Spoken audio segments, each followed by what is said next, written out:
மௌகுலி, நம்ம மீனை பிடிக்கணும்னா நம்மளோட கைகள் தான் அதுக்கு முக்கியம். கைகளால் மீன்களை எப்படி பிடிக்கணும்னு சொல்லி நான் உனக்கு கற்றுத்தரேன்.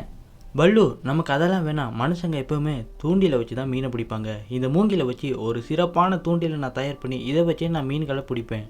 ஓஹோ, நீ அப்படி வரியா? மீன்களை எப்போயுமே கையால் தான் பிடிக்கணும். நம்ம வேணா ஒரு போட்டி வைப்போம். யார் நிறைய மீன்களை பிடிக்கிறாங்களோ அவங்க சொல்கிறது தான் நீ கேட்கணும். சரி, அப்படியே செய்வோம். மீன்களை பிடிக்கிறது தூண்டில பயன்படுத்த போகிறோம்னா கைகள் தான் எப்போவுமே சிறப்பானது.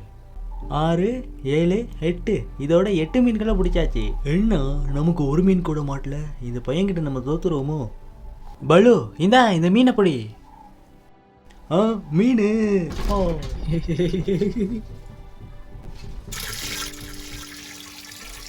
பல்லு, அதை விட்டுறாத. இதோ நாங்கள் வந்துட்டோம். சீக்கிரமா போ பகீரா. பல்லு, நம்ம எப்படியாவது காப்பாற்றியே ஆகணும். இதோ நான் பிடிக்கிறேன். ஐயோ போச்சே. மௌகுலி, எங்களை காப்பாத்து.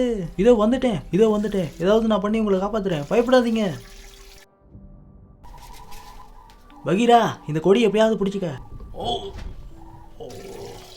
பிடிச்சிட்டேன் பகீரி. இழுக்க முடியலையே. காப்பாத்து மௌகுலி, பயப்படாதீங்க. நான் என்னால் முடிஞ்சதை பண்ணிக்கிட்டே இருக்கேன். நீ ஒன்றும் பயப்படாத, நாங்கள் வந்துட்டோம். இப்போ அந்த கயிறை பிடிச்சில.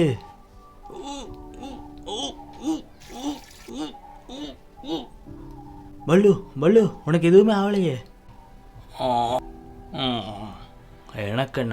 எனக்கு எதுவும் ஆகலை. ஆனால் மீன் பிடிக்கிறது எப்படின்னு சொல்லி நான் தான் உனக்கு கற்றுத்தருவேன்.